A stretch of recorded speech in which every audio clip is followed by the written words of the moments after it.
So I might as well start while we're getting all this together. Very happy to have a good crowd coming out tonight. And we'll get going. And my name is Sims Gardner. I'm the director of the Center for Art, Design, and Visual Culture. And I'm going to give a brief introduction to what we're about to look at tonight in terms of Pablo Delano's public lecture, okay? So we have some students coming in who are going to get seated and they're signing in now. Okay. So let me just get going. The Center for Art, Design, and Visual Culture is very pleased to present a lecture tonight by Pablo Delano, whose installation in the Museum of the Old Colony is literally surrounding us in the CADVC's gallery space. Before I begin my introduction, I do want to acknowledge our presentation of this exhibition. The Museum of the Old Colony has been organized by the Center for Art, Design, and Visual Culture's research professor, chief curator Maurice Berger. I also want to acknowledge the Maryland State Arts Council and the Baltimore County Commission on Arts and Sciences for their continued support of the CADVC's exhibition and educational outreach initiatives.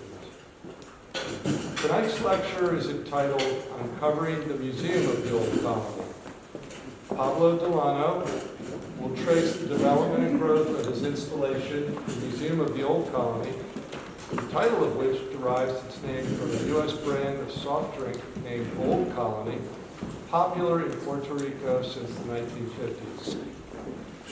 Through the use of appropriated imagery, film clips, and objects, the Museum of the Old Colony ironically bears witness to the colonial oppression imposed by the U.S. institutional and cultural fabric on virtually all aspects of Puerto Rican life since the 1898 occupation.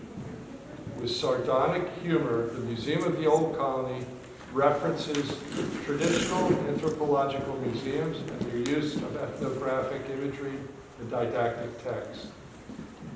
For the past 20 years, Pablo Delano, who was born and raised in Puerto Rico, has collected artifacts related to the history of his homeland. After amassing a substantial archive, he began to think about ways he could, as a visual artist, employ these materials to explore this history.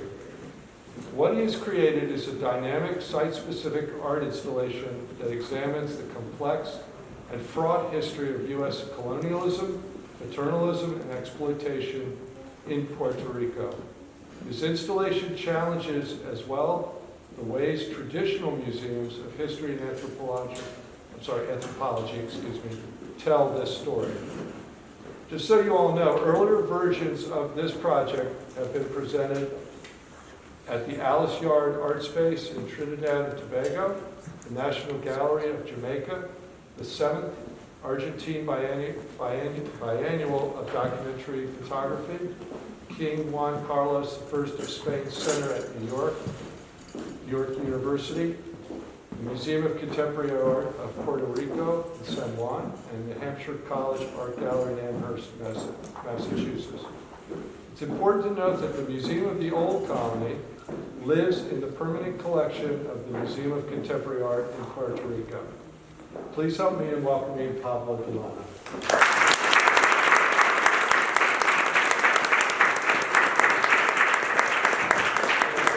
There's some extra seats in the front here that people might not take, so we just pass them back a little bit. People will be more likely to sit in them. You need chairs back there? There's a couple here in front. Just gotta come and get them. Thank you, Sims, for the introduction, and thank you for working so diligently throughout the whole process to make this happen. It's really been wonderful to work with the team here. I want to acknowledge not only Sims, but many people were very helpful. And if I didn't see you, I won't be able to thank you, but I did see Monique, who was really helpful in putting this up, and Sandra, and anybody else here, a lot of people. So thank you for making this go up quickly and efficiently. So we're surrounded by the project, and I've never actually done a talk inside the project, which is great. Of course, I knew that we would be doing that, so I didn't include a lot of photographs of the installation, because here we are inside the installation. But I thought it might be interesting to talk to you a little bit about how this whole thing came about and the origins of it and the origins of me. I have nothing written. It's all an improvised talk based on the images that I've collected. All right. Where's that? What is this a map of? The Caribbean region. Right. And I had the very good fortune to have been born in this region, specifically on that little island, Borican. Y sabemos que aquí hay un boricua, no sé si hay más. Uno. No, yo creo. Uno nada más. No, yo creo que hay más. Hay más. ¿Quién es boricua? Okay. I guess I have to speak English then.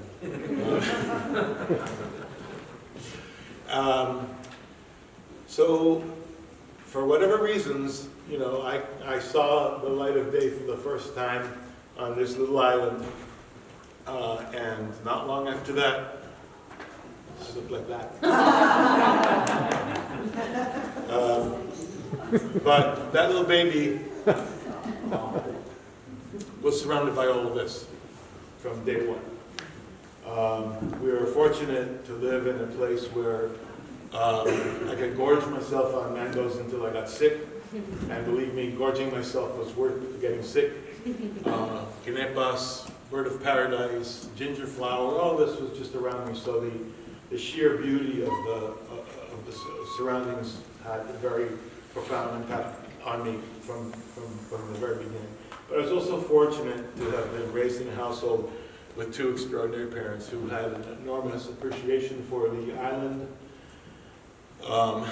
and for its culture and its music and more than anything else for the people of this place.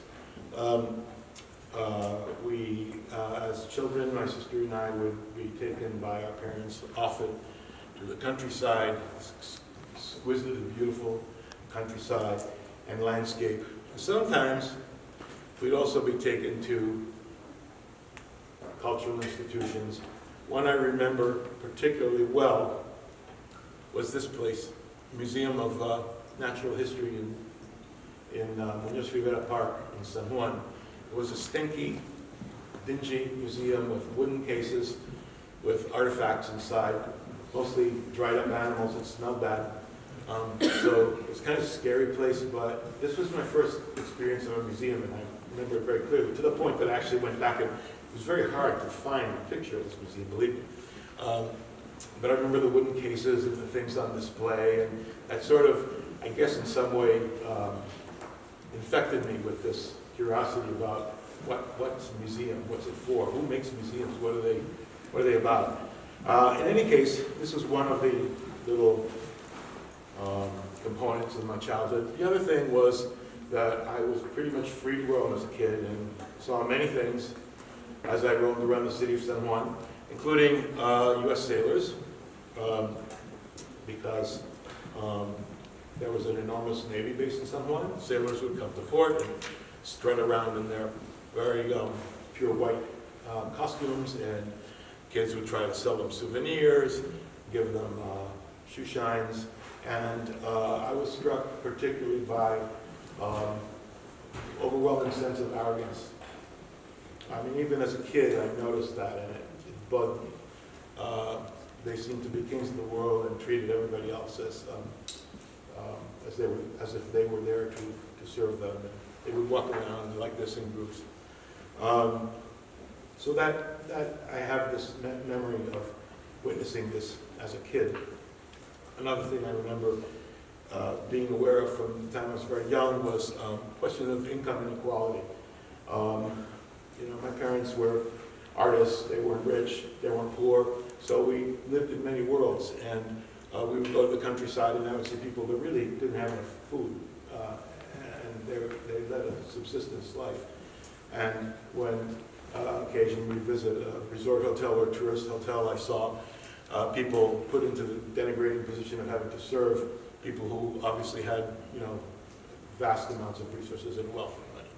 So I became aware of the kind of problematic nature of tourism. It could be problematic. Another thing I remember very clearly is how much I'd like to drink grape soda, particularly Old Colony soda. It was just a brand. I never really thought about the meaning of the brand name. Came in two flavors, uva y piña. Piña was pineapple flavor. And I even remember as a kid, a little bit older kid, teenager, I remember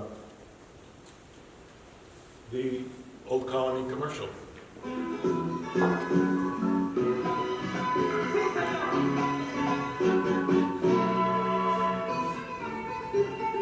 Este pueblo tiene sabor y su gente sabe gozar y todo se vuelve alegría cuando escucho cuatro sonar.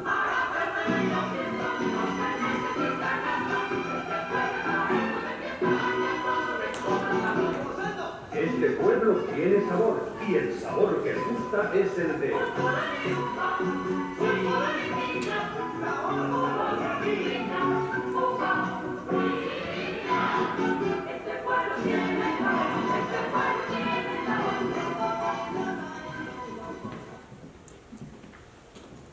So as a kid, you know, these are just things you see on TV. Looking back later, I realized that all of this language has multiple meanings. The refrain of the commercial, "Este pueblo tiene sabor," these people have this people has a flavor, and the flavor that they like is the flavor of Old Colony, right? So, also you may have noticed that in the commercial, everybody's white, light skin.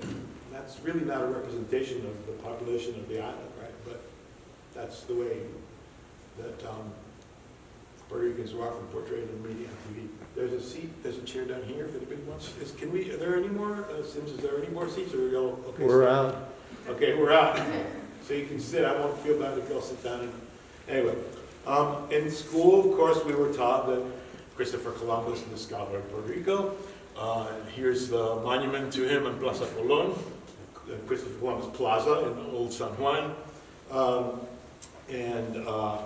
We were taught that the U.S. occupied the island in 1898. This was a little like a playing card, educational toy showing the arrival of the American troops in the town of Guanica. Still, there were all this sort of troubling evidence that the occupation hadn't been done quite so smoothly. For instance, this old stereo card showing the bombing of a church in Old San Juan. You can see the bomb damage. In any case, in 1898, Puerto Rico became a territory of the United States, and you had this kind of imagery being spread broadly, in which the Star-Spangled Banner was deemed to be Puerto Rico's flag. I'm going to jump ahead a lot right now. This is 1898. 1952, a new constitution was passed, creating what's known as Estado Libre Asociado, free associated state, or the Commonwealth of Puerto Rico. The main difference is that now Puerto Ricans could, for the first time, vote for their own government. Still not for president, but up until 1947, the governors were basically military-appointed governors. Our U.S. president-appointed governors. The governor was not elected until 52, and then this new constitution until 47, and this new constitution 1952, which created, was supposed to be the end of colonialism because Puerto Ricans now could elect their own governor. Of course, they couldn't vote for president, and the question of whether that was in colonialism is one we can get into, you know, maybe at the end here. Anyway, that's sort of my childhood, seeing all this happening. I left the island to go study art in the United States, eventually ended up in New York City, but my childhood, my upbringing in this place that's so dear and special to me stayed with me. And it's been an important part of my development as an artist and as a person and whatnot. Here's a photograph I took in the early 80s in the Lower East Side of Manhattan of a mural with a Puerto Rican flag on East 3rd Street in New York City. One way or another, I always remain engaged. I collaborated with a Puerto Rican art historian named Teodoro Vidal, did several books for him where I photographed his collections of Puerto Rican folk art, which was published in various books. And to this day, I remain engaged. Photograph on the left was taken last year in Hartford, Connecticut, which is the city where I live now. I'm very aware always of the Puerto Rican presence and where Puerto Ricans are and where you can get the food and talk Spanish and all this. And, this project actually became a book, which is just been printed. It will be out next month, available in bookstores. But one of the things I think you'll find is as you look through this book, you'll see a huge presence of Puerto Rican flags everywhere. I became a photographer, an artist, went to art school. My training is in painting. After I finished my training in painting, I became very interested in photography and I was able to carry out a whole series of photo projects, some commissions, some for hire, some self-assigned projects. One of them was in Honduras, another former Spanish colony, but Honduras, like all Central American countries, gained independence in the 19th century, right? Very interested in the African presence there, the Garifuna people, which are African descendant people who actually came from the Caribbean to Honduras. It's another story much too long for us to get into now. Another place that I went to, thanks to a colleague at this Trinity College where I got a job in 1986, was another little Caribbean island called Trinidad, part of the Twin Island Republic of Trinidad and Tobago. That ended up being a life-changing event for me in many ways. And I spent 10 years there, off and on, not living there, but going back for long stretches and photographing. And that place just hooked me. And I think the reason why is because it represented to me what a Caribbean nation could become post-independence, right? No longer under a colonial yoke, because my island was one of the few places in the world still a colony. So I got to travel to Trinidad and I see, wow, this is no longer a colony. People are trying to figure out how to define themselves as a nation. That 10-year project turned into a book called In Trinidad. And I was interested in exploring popular culture, religion. It was an incredibly diverse country. Equally, the population is about 40% people of African descent, descendants of formerly enslaved people, and about 40% descendants of people who came as indentured workers from India. So there's a huge East Indian presence. Hinduism is the second religion. All this I just found fascinating. I felt at once totally at home, like I belonged there, and at the same time, the Indian presence was totally new to me. Right, so this is a few pages from the book where I quote popular refrains from various poets and folk chants and whatnot. This is an example of Indian drum building in Trinidad. Shouter Baptists practicing this unique strain of West Indian Caribbean religion called Shouter Baptist, which is heavily influenced by U.S. baptism, but by Baptist religion in the United States, but also very much Africanized and influenced by African traditions. Here, within about 10 seconds of total darkness, a baptism on the beach at Carnage. So water and the ocean is the one thing that binds the whole Caribbean, right? Whether you're in Cuba or even in the North Shore of South America, Colombia, or Veracruz in Mexico, it's that same water that laps the shores of all these places, and that's one of the many things that ties these places together culturally. As a means of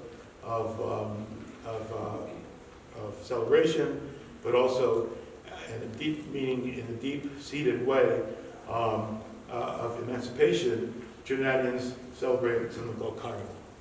And this just found extraordinary, because of course I thought of the sailors that I had seen walking around the streets of San Juan. And here are people empowering themselves by taking on that role and owning it. The largest type of masquerade in Trinidad Carnival is sailor masquerade. And some of it's quite realistic, some of them is very fanciful, but I became fascinated by sailor masquerade in Trinidad, sailor mask, and I photographed a lot of sailor masks, trying to understand, you know, what the relationships were between sailor masks and emancipation and post-colonialism, all this. So, of course, I thought of, you have sailors, you have the sea, you have Columbus, you have General Miles and the U.S. forces invading Puerto Rico, and what are colonies for? Like, why did they bother? Well, Columbus was supposedly in search of spices, but what they found was that they found all these lands that were very, very suited for sugar. So from very early on, people from Africa were enslaved and brought to work in sugar plantations. And of course this continued in Puerto Rico after 1898. The US came in and all the sugar haciendas were turned over to the big American sugar companies. All right, so there's this continuum, and that's one thing that really ties together the Caribbean, is this whole sense of being an exploitation economy. Largely sugar, but not only sugar. Like, what was it in Central America? Bananas, right? You have United Fruit. Right, so there's that very, very long legacy. Now, I talk, let's come to the present, right? Little old me, the little baby that you saw growing up. And I grew up during a period where supposedly the U.S. was trying to lift this poor little island out of its misery. And that's how they were planning to do it. So they created all kinds of incentives for people to come and for American and foreign factories to come and invest and build factories and one thing or another. And that led to the development of other industries, such as, of course, tourism, which we already talked about a little bit, cruise ships, many piers were built, and virtually every U.S. pharmaceutical company opened a factory in Puerto Rico. Here you have a chart. Like every U.S. pharmaceutical company had a factory in Puerto Rico. For a while, something like 95% of all the Viagra consumed in the world in Puerto Rico. There was all kinds of other industries, textiles, for instance. In the other room, you see the picture of the underwear factory, underwear, bras, girdles, these kinds of things. It was a huge explosion of modernization, electrification, and the building up of a middle class. And it was almost touted, the U.S. was touting this as their showplace of democracy. Because what's the place in the Caribbean that supposedly wasn't the showplace of democracy? Cuba. Right, so this was the showplace of democracy. This is progress. And people came from all over the world. Here you see somebody from India, somebody from the Middle East coming to visit the brand new power plant. This is all based on tax incentives. And people left the countryside, came into the cities to work in these factories. The government also decided that there were too many people, so let's encourage them to go to the U.S. mainland and get jobs. And all this resulted in, this actual, for many people, an improvement in the standard of living. They were living the American dream with a television, a record player, and a nice, comfortable home. But what happened? Didn't last. Boom. And here we are today in Rio Piedras sector of the city of San Juan. The formerly busy shopping street, completely abandoned. All the stores are out of business. The wonderful street art graffiti movement. And they have plenty of surfaces to paint on. Right, so this is the question. What's it say? Who can translate to English? Where would we be without her? Well, recently we've gotten some idea of where we are with her. Right, from Trump throwing paper towels, that's this idea of hurricane relief, to even going back to 1906, when Theodore Roosevelt said, once you have them by the balls, their hearts and minds will follow. So all this is ruminating in my mind as an artist. I'm like processing it, doing my photography, doing that. I'm thinking of that old museum that I went to when I was 7 years old, and the bad smell of the dead turtle there, and all of this, and living in New York City. Of course, I get interested in museums. I go to the wonderful museum that everybody takes their children to, the Museum of Natural History, and I learned that in the Museum of Natural History, people are depicted as like wax dummies. Not white people, of course. The white people are the white children who are observing the display. And I learned actually, even before this, in the early 20th century, live people were put on display. A group of Inuits were brought and put for people to look at. And I learned that this wasn't unique. In the Bronx Zoo, a man was put on display in the ape cage, right? 1906. So I'm highlighting the dates because think of when the U.S. forces arrived in Puerto Rico, right, 1890, just a few years after, it's all like contemporary. So when the U.S. forces invaded, this is the kind of thing that was going on. But even during my lifetime, right, 1958, in Europe, in Belgium, you still had human zoos.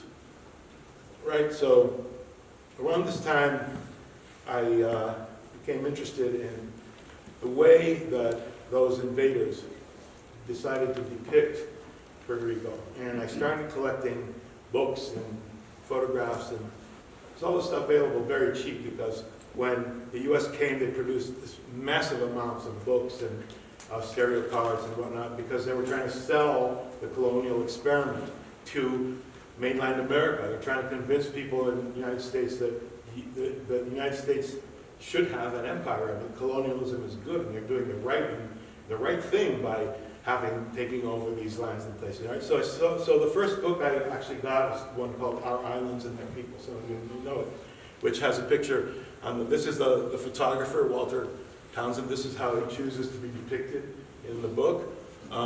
And among many of the images, I found this one, which has this incredible double meaning. These are the captions, right? An unwilling subject, which of course they refer to the subject of the photograph, but you can't help but interpret that also as a colonial subject. Stereo cards were very popular. There was no TV, there was no radio. In the evening, people would sit around the living room and they would look at these stereo cards for entertainment. And there was a device that looks like this, and you'd put the card in and you'd pass it around and give you a 3D picture. They're created with cameras that have two lenses, right? So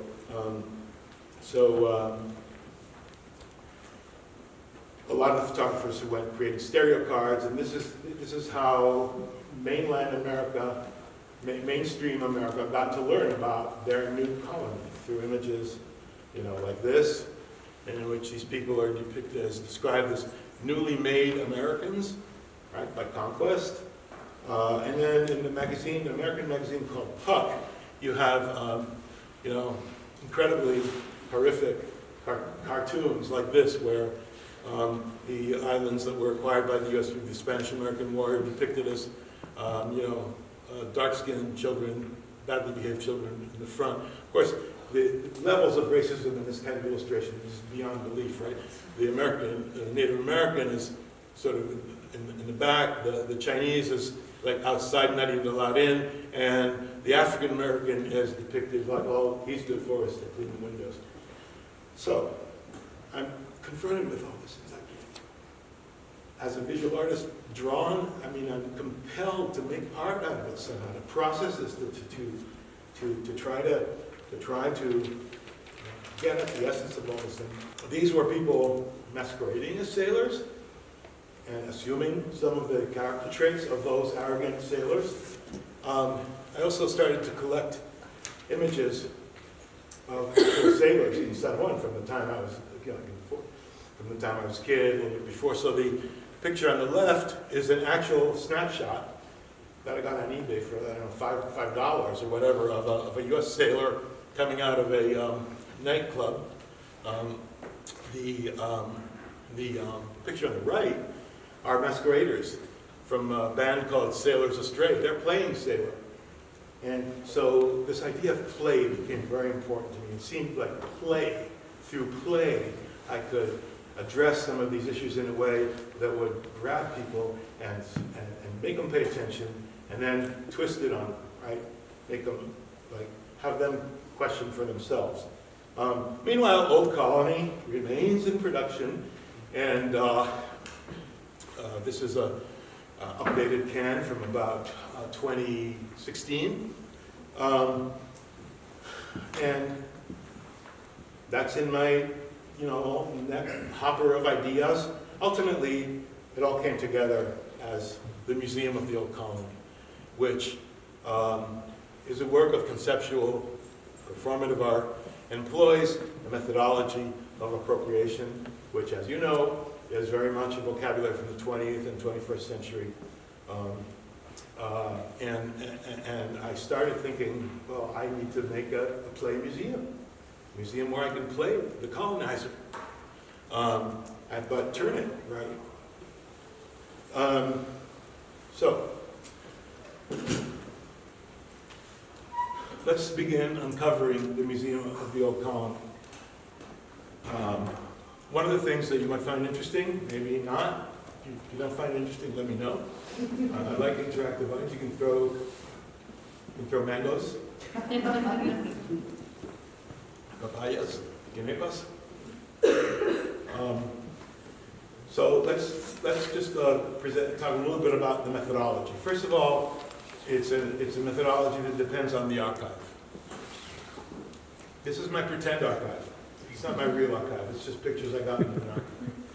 But mine is kind of not quite so extensive. The point is that I decided to use sources other than my own artistic production. I decided to source the material rather than create it. My creation would come in contextualizing it and putting it in a new light and whatnot. All right, so it's important to understand everything you see on all these walls, every single thing, is actually from an archival source. And we'll get into that a little bit more and explain a little bit more how that operates on many different levels. All right, one of the things I found in the archive is images. Photographs taken, for the most part, by US photographers for the purpose of selling the colonial experiment in the mainland United States to the average American. So that to convince the average American that this was a good thing, that the U.S. needed to be a colonial overlord because it was the right thing to do. It would be lifting up these uncivilized people, et cetera, et cetera. However, many of the images were also accompanied by texts that were written at the same time.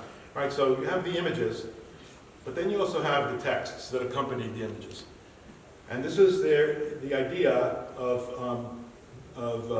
benevolent colonialism, this kind of thing, where it's intensely racialized. And almost every single image from this period is intensely racialized. You can't almost find an image that doesn't refer to, almost every image refers to race in some way or another, the color of people, this shade or the caste of society.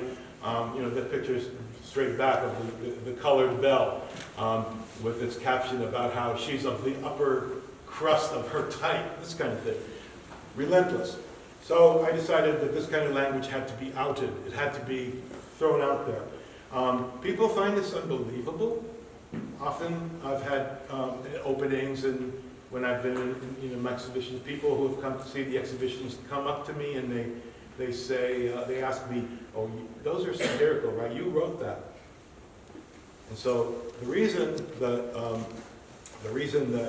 I include these captions verbatim, sometimes I scan them rather than type them, is to indicate, like this caption straight back there, the one with the maids, the school for maids, Now that I had to scan the actual caption because nobody would believe that was real.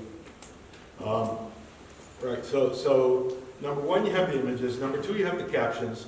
And number three, you have the contrast between, huge periods of time, 50 years, for example. The picture on the left, which we just saw, you read the caption. And then you have the picture on the right, which is from 1943, article in Life magazine, in which the text has been sort of cleaned up a little, but still, you can see the people are posed in a similar way, lined up like specimens, right? And then the caption refers not to Spanish white trash or full-blooded Ethiopians. No, it's a little more delicate than that. It refers to some children are light, others are much darker. 50 years passed between these two. And it's basically the same thing, only this one might be a little more polite. All right, so you have images, you have captions, then you have these contrasts between the way that certain concepts, like just don't change. Here's another example. Book on the left, 1898, Puerto Rico, the land of problems. 1898, right? In 1943, Senate Investigating Committee finds Puerto Rico an unsolvable problem. Okay, another element, three-dimensional objects. Occurred to me that it would be very interesting to find a resonance between objects and the images. And when I was looking at this particular image, I thought, wow, the washerwoman, this is a legendary character, not only because the U.S. photographers in general had this obsession with photographing women washing clothes in the river, which is true. I mean, I must have 100 images taken by U.S. male photographers of Puerto Rican women washing clothes. There's some there, but they're many. But I wanted to make a reference in some way back also to classical art, the Eurocentrism of museums, all of this. So I thought, okay, I'll find a Greek water bearer, make this reference to ancient Greek, the European tradition, all this.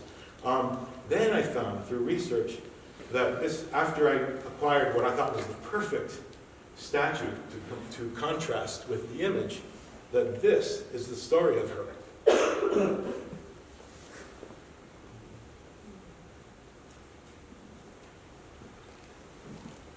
I mean, this is the beauty of this is the kind of, when everything comes to, when an artist does research, when things like this happen, you're just like, wow.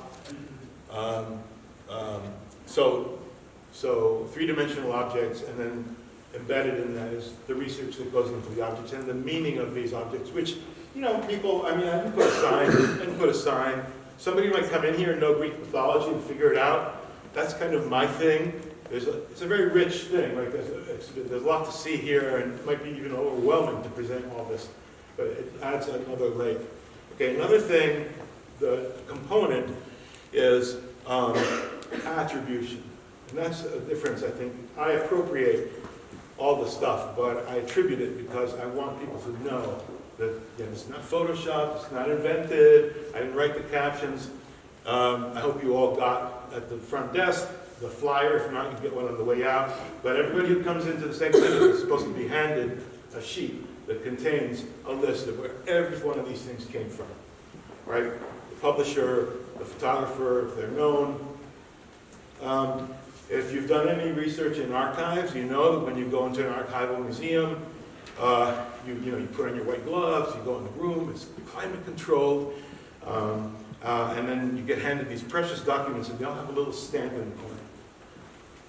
Here's the one from the British Museum. So I decided, well, if I'm going to play a museum, then I have to have a stamp. So I've got my stamp, and all the images here are stamped. You can see they're all stamped. So that's another component.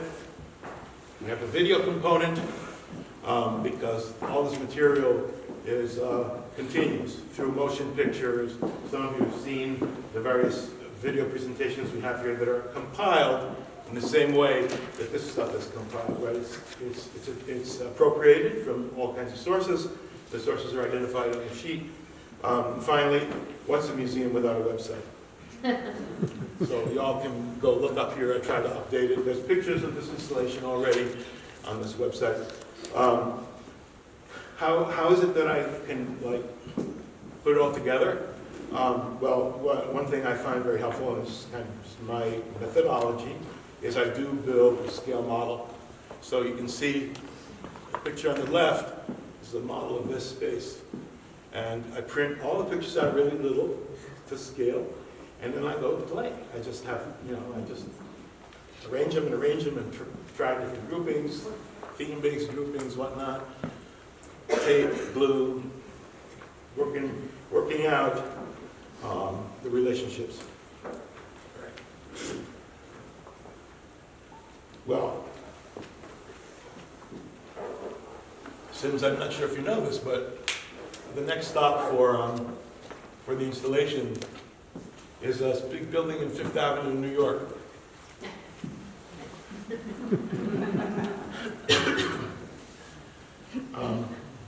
In my mind. Actually, it's all started here. Slightly different place. This is Alice Yard in Trinidad and Tobago, which is an experimental art space. And my friend Christopher Cozier, wonderful Trinidadian artist, I proposed him to Chris. I've got this idea. So this little box has been actually an incredible incubator of all kinds of wonderful artists who've come out of here. And Chris just, okay, let's do it, right? So this was the first museum of the old colony. That box is about 8 by 8 feet. And, we've grown a bit.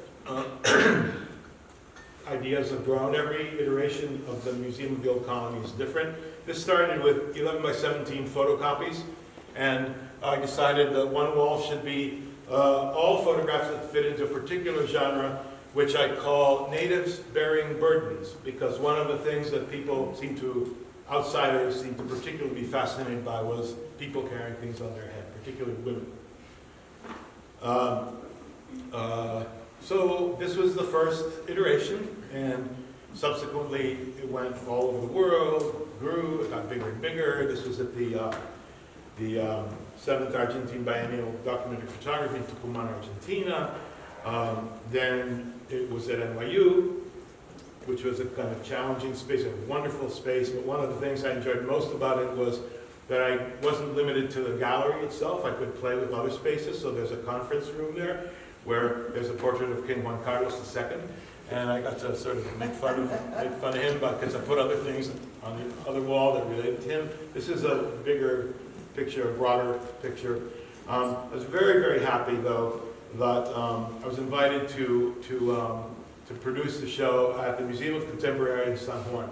Very important for me to bring the project home, and that we had a little hitch called Maria. You've heard of a girl called Maria? So she came and she made a mess for a lot of people. But shortly after, I was in touch with the director of the museum, and she said, no, we're going to go ahead. And so this was part of a larger exhibit called Entre Dichos. Some of you may have seen it, but it had its own space due to many technical issues having to do with the fact that just sending anything to the island at that point was very tough. You had to wait. Express mail, which is supposed to be overnight, would take about 2 weeks. Parcel post would take it was very tough, but I managed to send off the images. Normally I would go and install myself, but I couldn't. Marianne, the director of the museum, has a very good eye, very good taste, and so they did this installation a little bit different from what you see here, different approach, but I think very effective. You see here one of the walls. And one of the things I loved about having it there is that I decided with the museum accepted that the Museum of Contemporary Art in San Juan be the home of the project. So the Museum of the Old Colony lives within another museum. It lives within the Museum of Contemporary Art in San Juan. And it travels, but that's its spiritual home, which I'm very, very proud of. Here you see old folks coming in for an educational tour. And for me, it was just, thrilling to just hang out in there and watch people come through, watch people's reactions. A very good friend of mine, professor of art and art history, called Nelson Rivera, took his students there and asked him, so Nelson, what did your students think? And he said, estaban indignados. Right, that's the correct. All right, so Hampshire College was the next stop, Hampshire College Art Gallery. You can see an overview here of the Hampshire College Art Gallery. And that's sort of a little bit some of the history of the various places where it's been, not all. I didn't include some of them because we don't have that much time. But I did want to sort of connect this up with developments on the island, because while all this is happening, right, it's the aftermath of the worst hurricane, or two hurricanes really, Irma and Maria, to hit the island in 100 years. And the death toll is highly contested. Nobody could just say so many people died, right? Politicians tried to cover up how many people died because they felt that way they'd look better, right? Then there was a study done by Harvard University which blew the number, official number count of deaths, which is something like 64, blew that number out of the water. So the government was saying 64 people died. Harvard said 4,645 people died. That resulted in a kind of spontaneous performance art piece where people came and brought the shoes of their deceased family members to the front steps of the Capitol building. It's very powerful. It's very moving. This was 2018. They stayed there for a few days. Ultimately, they were gathered up, and what do you do with them? I mean, it's a historic thing that happened. Well, they're sitting in a plastic bag. They're sitting in plastic bags in a house in some portion now, and we don't know. We don't know what will happen to them, right? Bringing things right up until today, this month, last month, the island has been experiencing horrible sets of earthquakes, which just go on and on and on. Started in December. See some of the bad damage in the picture on the left in the town of Wanika. And that's ongoing, right? Every day, today, 10 earthquakes. Some of them are very minor, some of them are major, but it has not settled, it hasn't stopped, it's just diminished somewhat. Meanwhile, also, we're still in February, right? Yeah, this month. This month, a kind of a self-promoting, self-made kind of blogger discovered a warehouse full of, huge warehouse full of relief supplies that had just been not distributed. So people were hungry, people were thirsty, people didn't have stoves to cook on, people didn't have diapers, people didn't have tarps to put over the roofs. They found a warehouse full of stuff that had never been distributed. So whose fault is that? Well, it's debatable. The local government is corrupt. The local government is to blame for not distributing, or is it FEMA? Well, we don't know, because it turns out there's more than one warehouse like this. It turned out they discovered like 7 warehouses like this, and then they 13 warehouses like this. In this case, it was very interesting to watch live stream because people just were desperate, and in a very, or it looks a little bit chaotic here, but these are screenshots that I got off the feed from Facebook. People actually started distributing this stuff on their own, and until the police came, right? And then this was also a few weeks after that, this whole warehouse was full of stuff that just went to waste. Because you know those little plastic bottles, it's got an expiration date. After a while, it starts to taste like plastic because it's got plastic in it. All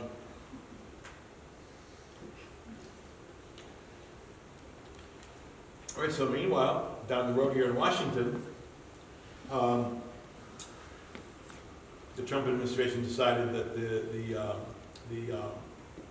that Puerto Rico is not worthy of receiving aid for all these disasters, for one reason or another, corruption, or this and this. So that's the kind of ridiculous, absurd situation that we're at today, and all this informs my work, and you see some of it in the, if you saw the video in the front of the gallery in the small TV.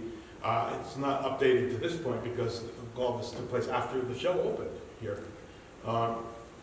But there we are. So I just have a few more things to share with you. And I think basically what I'd like to stress is the way that today's situation is just repeating and echoing, going all the way back to the very first days of this colonial so-called experiment. So what I want to do is look at this tourism promotional video, which is actually being used today to promote tourism. The Caribbean island of Puerto Rico deserves a top spot on your travel bucket list. But it's not your typical island destination.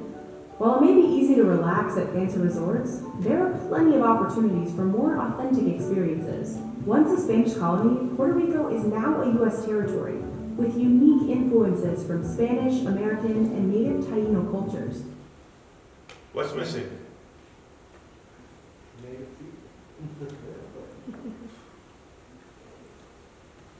What's missing?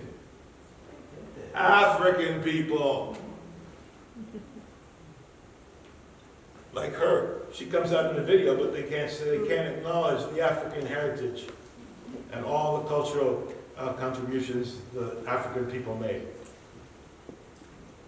It's really extraordinary. And then if you look even further at that, even just looking at that still, you can see how these stereotypical iconic images are repeated again and again and again in this tourism video that is being used today.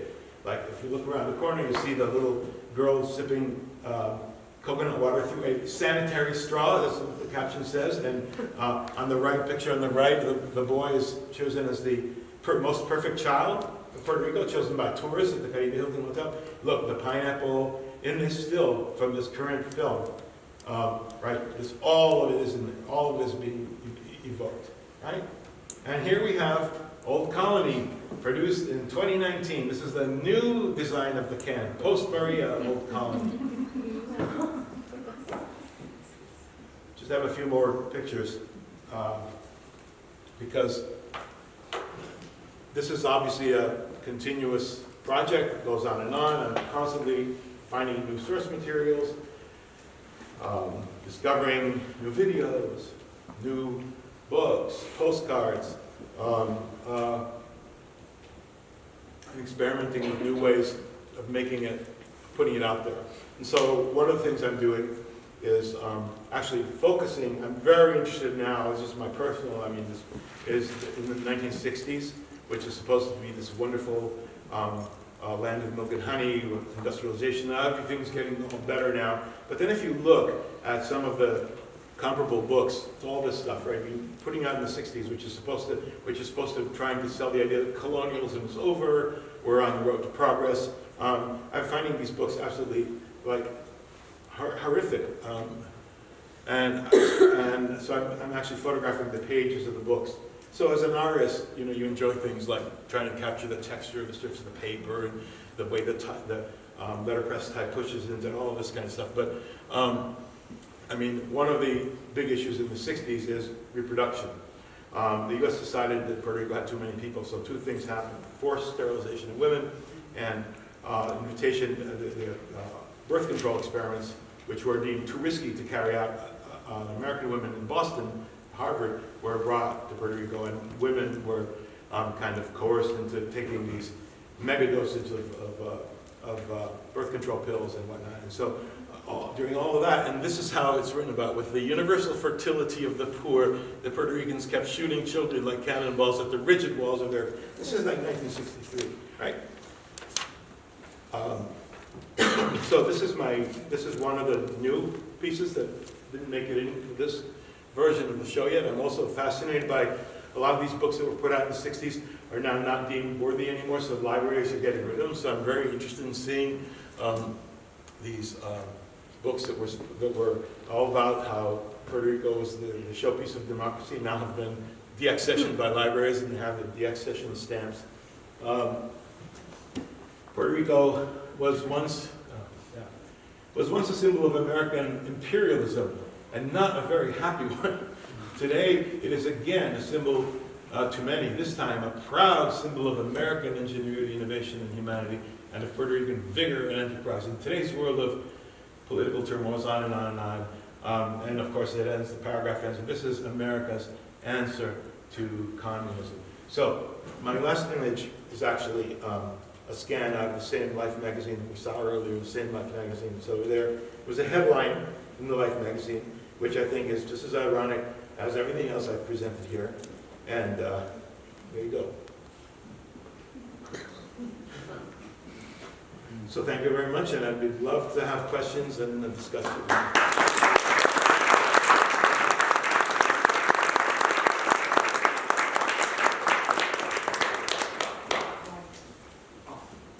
Yeah.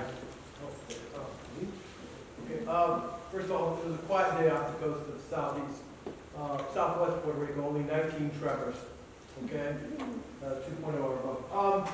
Did you happen in your research to find the Bob Keeshan videos from CBS in the 1960s? You know who Bob Keeshan is? Please. You know, you did find it. No, tell me. I mean, maybe. Captain Kangaroo went down to Puerto Rico in the 1960s and taught the kids about, it was really my first introduction to what was going on in Puerto Rico. I mean, okay, all I can remember is he did go to a sugar cane plantation. He probably toured the countryside, etc. But you need to find those videos. CBS, they should be in the CBS archives somewhere. We have to pay for it. But it would be a fascinating contrast of how North American kids were taught about the island in that era when it was so important to the U.S. Thank you.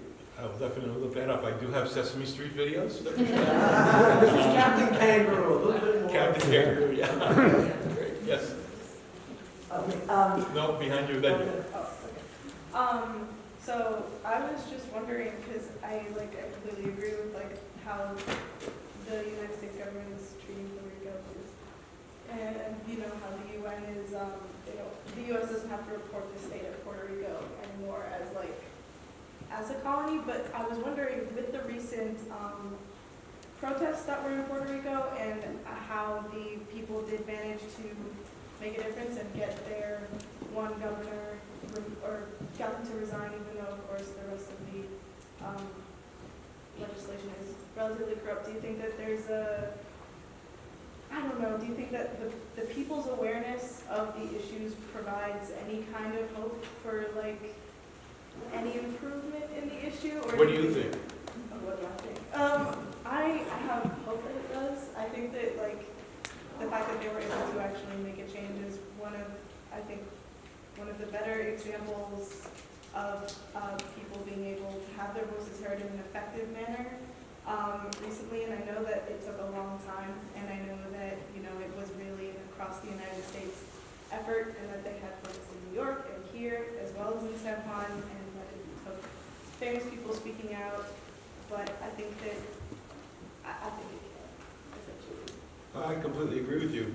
I mean, you got to have hope somewhere, and everything you're presented with is very depressing and doesn't encourage hope. But that, for me, was one of the beacons of hope. And I know that I was one of many, many, many people who were watching those protests night after night on Facebook feed. One Facebook feed would go dead, and then you'd find another one, and you'd see what was going on.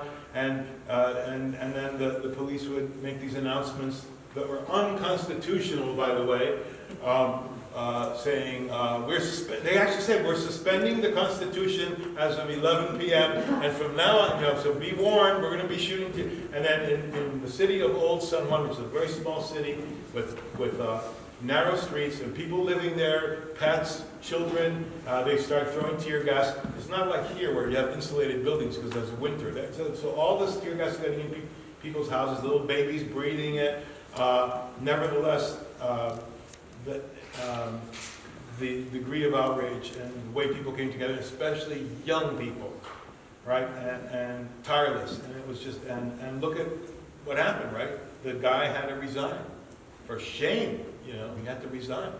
So, yeah, I think that's, I know that I wasn't the only ones watching this stuff and weeping, right?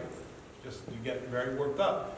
And, beyond that, there are other things that I think where you do see possibilities for hope, and one of them is in young people embracing sustainable agriculture, because Puerto Rico is subject to this draconian law called the Jones Act, some of you may know, which is a shipping law designed originally to protect U.S. shipping interests. It specifies that first of all, it's because of the plantation economy and many, many other reasons. Puerto Rico, which is an island of over 3 million people, imports 90% of its food, right? You saw the fertile valleys, you saw the land, right?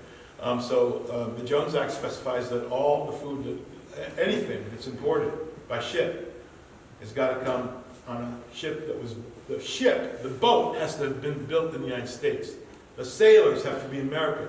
The ship has to be a U.S. registered ship, right? So if you're going to buy a boatload of rice from somewhere in Asia where they grow rice, that rice can't come from China or Japan or wherever. It can't come to Puerto Rico. It's got to go first to Jacksonville, Florida, be taken off that boat, put on another boat, which raises the price of everything. So the cost of living is very high.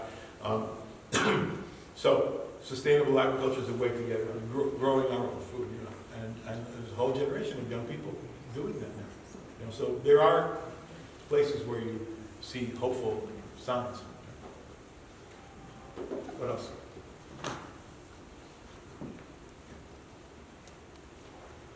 Yeah. Oh, sorry. You had mentioned that you became hooked when you went to Trinidad, and you said something to the effect that you saw it as an ideal in this supposedly post-colonial era. I'm wondering if you could expand on that a little bit more. What was it about Trinidad that you saw as an ideal? Was it more social relations or cultural? Very dangerous to cast Trinidad as an ideal place because Trinidad Trinidad is a very complicated place. People, you know,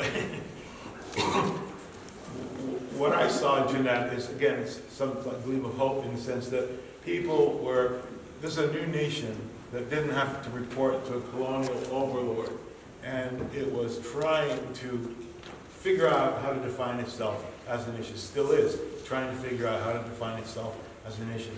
Some of the choices that the Trinidadian people made in terms of how to do that, I found very inspiring. And emphasis on the value of diversity. It's in the national anthem of Trinidad and Tobago. The concept of diversity, there's a place for every creed and race, something like that is one of the lines from the national anthem. Like, whether it's hypocrisy or not, well, that's another story, but at least there's an acknowledgement that diversity is a good thing. And religious diversity. So you see Hindus and Muslims. Muslims don't have to worry in Trinidad. If you want to visit a mosque and you're not Muslim, you will be welcomed, right? So religious diversity is seen as a positive value, and especially the arts, right? Carnival, masquerade, steel pan, the so-called steel drum, right? The only acoustic musical instrument invented in the 20th century, made out of refuse, out of discarded oil drums, and tuned and improved to the point today it sounds absolutely beautiful, angelic instrument, right? So all of that instrument is a product of the whole colonial process. Having said that, you know, all those things I found fascinating. Having said that, you know, there's a lot of crime in Trinidad. There's a lot of prejudice between African people, Trinidadians of African descent and Indian descent. Indian people feel that people of Indian descent feel that people of African descent are all the people in power. That's what it used to be. First Prime Minister Eric Williams was a person of African descent. So it's a very, you know, it's not an ideal society by any means. But those are some of the things I found fascinating to me and things that I want to look at and explore. And I still feel very close to Trinidad. I have a lot of Trinidadian friends. Yeah. What do you feel are the artifacts of colonialism in our times that make it into the museum? Well, I'm trying to get some tear gas canisters made by this guy, Cancer, is that his name? The guy who was on the board of the Whitney. He had a company called Safariland. He was forced to resign from. But these are tear gas canisters that were used in the streets of San Juan, and I had friends that picked them up and were, you know. So that would be one thing. There are many photographs that are perfect. I mean, I'm just trying to get high resolutions like this incredible photograph where Pierluisi and three. It's Pierluisi, it's Fortunio, and somebody else. They're like going to a parade. I mean, there's just endless amount of images being produced that could certainly fit into this. Yeah, Laura. I came a little late, I apologize, so you may have addressed this, but can you talk a little bit, Pablo, about your role as a photographer, and as a photographer, how that factors into this work and how you see the role of photographer in this, or do you? I mean, how does that? Well, you know, I studied art, and I was going to be a painter, and so I don't really think of that very much. I mean, I think as a photographer, I know what a good print is, so I work very hard to make these lush and beautiful as they can be, and I understand about arrangement and form and all of that. And as a photographer, I've worked on exhibitions and books, and so I think I know something about sequencing and organization and all that. But this is very much. I would never, ever consider. I mean, this is about appropriating. This is about how I turn around and turn out the work created, done originally by others. One more? Yeah. Do you know the feedback of how the exhibit was received in Puerto Rico? How they perceive it? Was it positive feedback? Was it negative feedback about the exhibit itself? I wish that I knew of more negative feedback. I wish there were more negative reactions to it. I want that, but either it's not happening for whatever reason, which would be very bizarre, because we have a phenomenon called el piti yankee. You know what the piti yankee is? Porque no explico lo que es un piti yankee. A piti yankee is kind of a term, it's a derogatory term used for Puerto Ricans who feel themselves to be more Americans than the Americans. And so to some people, this stuff might be very offensive. I know that, for example, the closest I've come to putting my finger on the pulse of that is, just hanging out in the Museum of Contemporary in San Juan and watching how people react to it.